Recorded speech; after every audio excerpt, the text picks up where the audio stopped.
Well, a really exciting day, as it always is.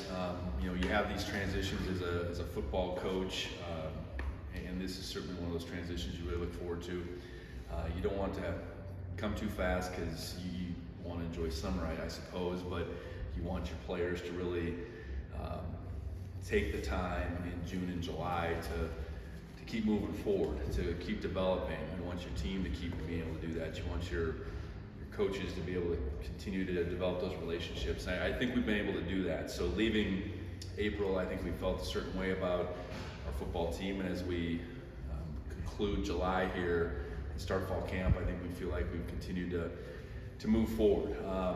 But the exciting part, I guess, is the unknown as we head into these next couple of days. I think we have several positions that are still very much up for grabs. I think we look at our depth and like our depth, but there's plenty of that hasn't been established at the same time.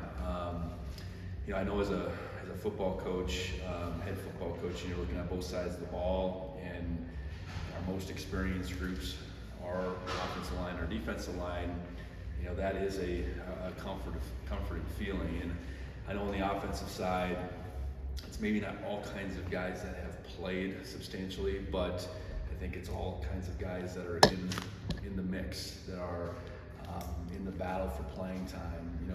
But led by Titan Fleischman, JT Reed, guys that have been in this program for a long time.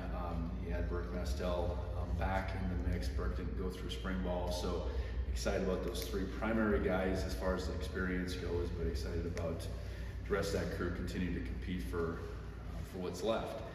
You flip that over to the defensive side, and really excited about all the experience we return there, all the productivity we return there.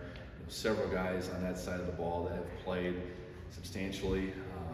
You look for guys, namely Paul Brock, Kenny Iden, to take that next step. They've both been all conference players. Can they make that next step? We certainly believe they can. Additionally, there's guys, Zach Cruz, Alec Eckert, Hunter Parsons, guys that have played in that next wave of guys that need to take that step into becoming something more. There's a few fringe guys in there. Talon Marsh comes to mind off the top of my head, of a guy that scratched the surface last year but needs to take a step. Dom Solano. So starting in those two rooms, those two position groups, feel really good about where they're at, and I'm really excited to see how that plays out over the next few weeks. I think beyond obvious, we have the incredible shoes to fill of Tommy Mellott at the quarterback position. I've said all along, we're not going to have another Tommy Mellott. So from a style perspective, we need to be able to continue to adjust to what that means for us offensively, but really anticipating a good battle between Chance Wilson, Patrick Duchesne, and Justin Lamson in particular at the quarterback position. And that'll need to play out over the next couple weeks, as we cut this next month in half, so we can, on the other side of that, really start preparing who that starter is going to be. I know offensively, with the returning skill guys that we have, Julius and Adam, Taco, to name a few, I think it doesn't all have to be to what that quarterback can do. I think there's guys that can, with the ball in their hands, do quite a few things. And beyond that, we do have battles at the receiver position. I think tight end wise, excited about what that group can do. So I think we have the makings of an offense that, while it might look a little bit different how we do it, the expectation is still to be an explosive bunch. On the back end defensively, a lot of newness. I know, just speaking to three guys in particular, Caden Dollar, Taki Lulakepa, and Taden Gray. Those three guys are, not only emerging as players, playmakers, but leaders as well. In addition to a lot of young faces, a lot of talent that needs to grow up pretty fast here as we continue going on into August. Linebacker-wise, excited about the return of Neil Daly and Bryce Grigby, who in their own right were starters for a good, shared a starting spot essentially for a good portion of the season last year. But beyond that, we have depth to sort out. Sitting here special teams wise, really a flip from last year. place kicking piece with Miles. It really became solidified through the course of last year, and we look for that to continue. But then we have to fill the shoes of Brendan Hall and Tommy Sullivan. In Brendan's case, the kicking and punting, the kicking off duties and the punting duties. The expectation is for Colby Freucher to come in day one and run with those. That's a lot to ask of a freshman, but feel good about what we've been able to see out of Colby to this point and the type of competitor and athlete he was at the high school level. And Brody Johnson will step in day one, similarly at the long snapping position. That's a position we haven't had much concern about over the last 4 years because of how Tommy did. And honestly, that's the expectation, like or not, for Brody coming in here. So, this team has plenty of names you can rattle off that have been out on that field, that have done things for us, and there's opportunity for growth with a lot of those guys. And there's some new faces and some new names that'll step in. And, on the coaching side, really have been pleased how this group has come together. Really over the course of the last 6 months plus. And really excited for how the day in, day out of fall camp continues to develop that working relationship, the nuance that has to occur on the staff, both sides of the football, working together, ultimately figuring out what we do best, who does it best, how we're going to find ways to win football games. So all that being said, excited about what's in front of us, and we'll open up for questions. Just got to look at the indoor facility. What are kind of your initial thoughts now that it's close to being fully open? Well, I think the first thing is a sense of just being so grateful to all the people that headed up that project. And that does start with President Cruzado. It's certainly Leon's right there with her, and just saying, hey, this is going to be a priority. And then to all the donors that made this happen. You look at that facility on top of the BAC, done within a pretty short window, and really, as much as anything, doing that facility the right way. Can't thank everybody enough. And then I know as a football program, we're not in there yet. It's just it's a matter of days now as opposed to weeks and or months. But we'll utilize it, as soon as we need to. And I think we're going to be a better football program because of it. Can you just touch on kind of just the development that you put an emphasis on in this program? No matter who you might lose to the portal or graduation, you have guys right in the legs that seem to fill that gap seamlessly year in and year out. Well, I think philosophically, and I spoke to it, I think in Spokane a little bit, is we would rather look within our roster at who our next guy is than to someone else's roster.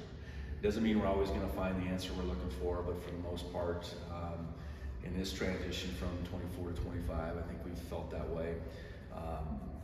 Guys continuing to chase a higher level is what we've been about. And I think on top of that, recruiting guys that have this capacity for development is a big piece to it. So it's a philosophy that we're committed to. And it's not to say we haven't had some transfers really come in and provide some key moments, and grow within our program as well. I think that's been a neat thing. We've had several transfers that have been here multiple years that have really, I think made their impact not only on the field but just within the program. And I think they found something that they maybe they didn't even know they were looking for.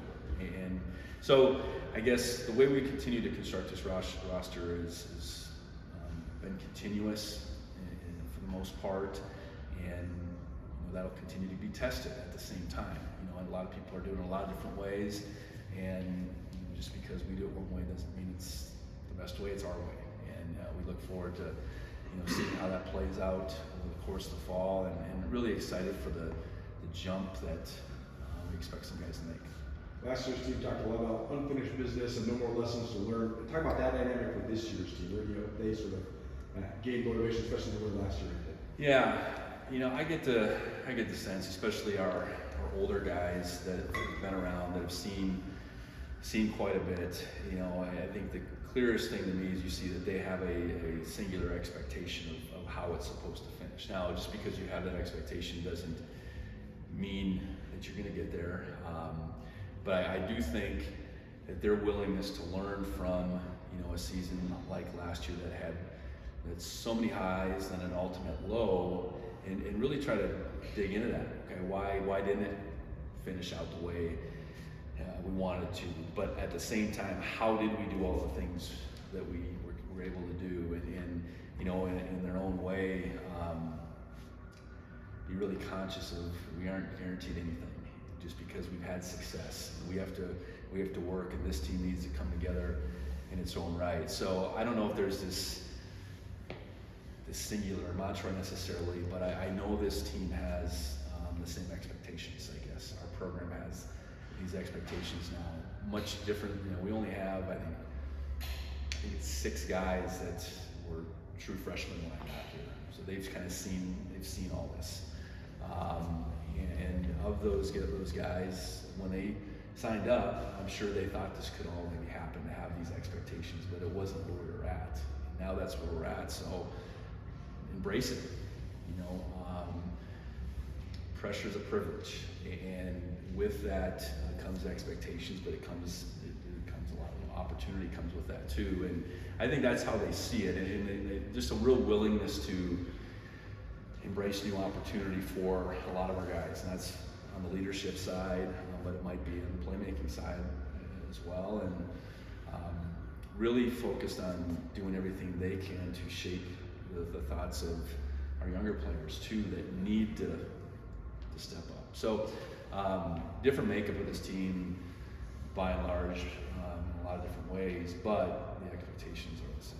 Well, the setting of that standard and the maintenance of that standard is something that your guys talk about a lot. What does it take to maintain such a high standard that you've attained so far?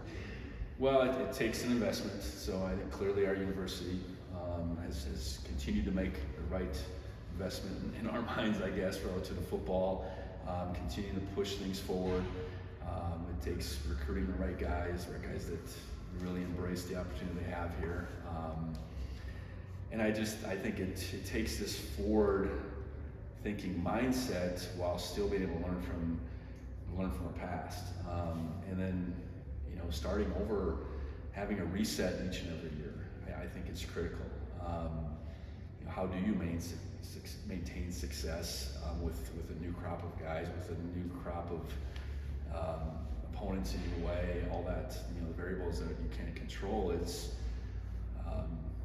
You got to go back to square one each year, and we've been able to do that by and large. And I think this group, while not all the way home by any means, but the progress I think we've made in the nearly 7 months now, I think has been significant. The O-line, especially interior O-line, I'm just curious, kind of the reasoning for, JT took some center reps, but he's at left guard on the depth chart, and then Burke being the first string center, and then Everett. Can you speak to any just of those moves? Well, I think one thing is Burke and JT share a position last year, so splitting those two up was a piece to it.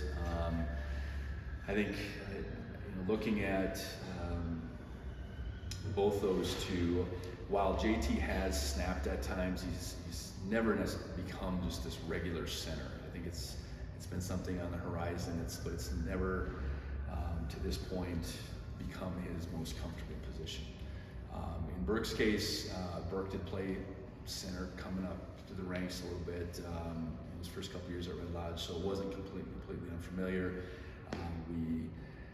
Between those two, we were going to put one of them in that position. We felt like it was best to put Burke in that position. Now, sorting it all out is still, I say all out from the inside out, is still in front of us, because ultimately we got to be able to play the best 5. So asking not all of them, but some of those guys to have multiple positions is a piece to that. You think about our ability to move both tackles in last year, Connor and Marcus, to play guard at the beginning of the season. We need to have that type of flexibility with a guy or two. Having the ability to play maybe either side is part of that. I know, in Everett's case, Everett had a real good spring. Does that mean Everett's on the depth chart today is going to start against Oregon? I don't know. We'll have to see. Cedric Jefferson missed spring ball, but had the productivity early on last year that he had. Braden Zimmer had a really good spring ball. so some things to work out and some pieces to kind of put in place. And ultimately, it's, you know, how many guys are game ready. I hope we get to the end of the month of August and say we have maybe 7-8 guys game ready, and then we have a good problem to think through and who should go out there. But the position flexibility piece amongst at least half that group is a pretty key part of that, and we'll practice that way to get guys kind of ready to go at a few different spots. Brent, are you able to take us through what sort of, this is a brief deviation from your football team, I'm sorry. To what extent, if any, you've had communication with Brock Desmond yet? Yeah, I had a chance to, actually, Leon and I sat down with him yesterday, and you know, really encouraged by his enthusiasm for this opportunity. First and foremost, I think he's absolutely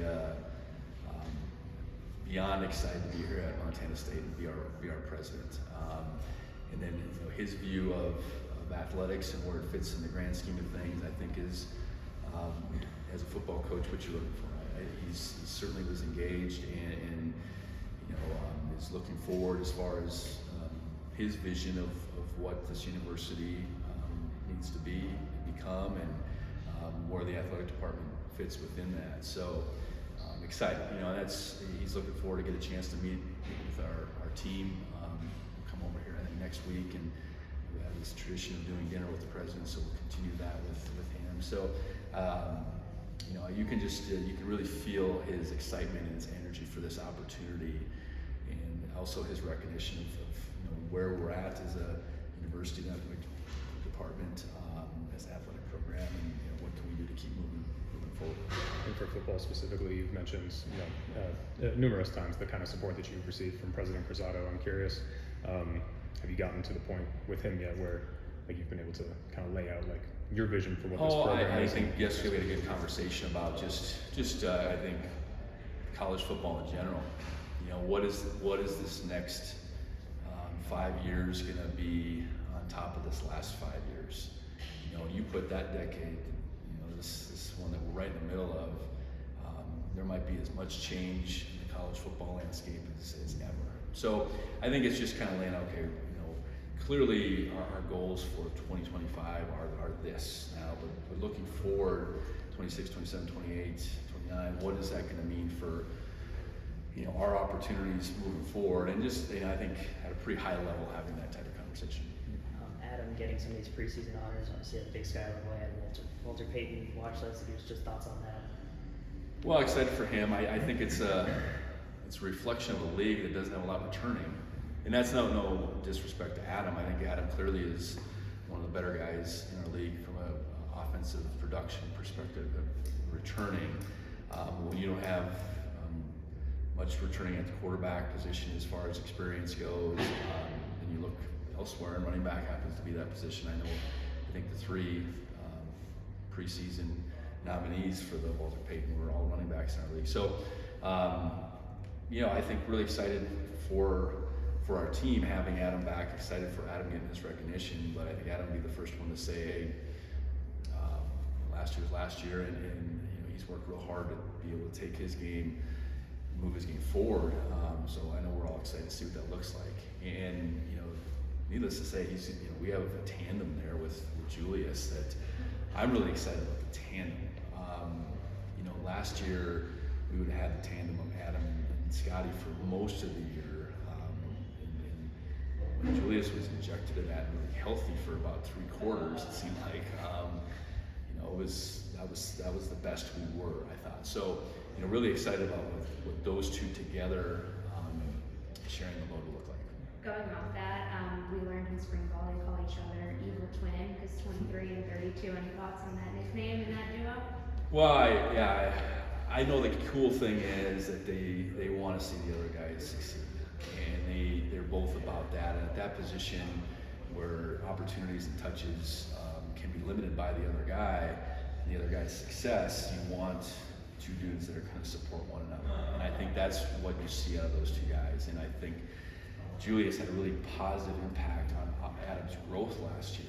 You know, that goes back to Julius going down in the spring and knowing he was going to miss a part of it, while not hanging his head and saying, okay, what can I do to help this situation along, and really helping 2 young guys, and Adam and Scott Trey become better players. So, they have a really good relationship that's very supportive, and they're both really good players. They're different in their own right as far as their play on the field, which I do think complements.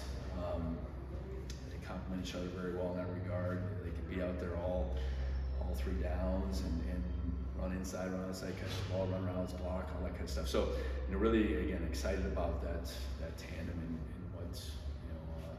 what other defenses are going to have to do to defend them. I think that speaks to the brotherhood. It's something that's always been very important here, especially with last year's group. How have you seen, with all the players departing, just the brotherhood of this year's group continue to grow?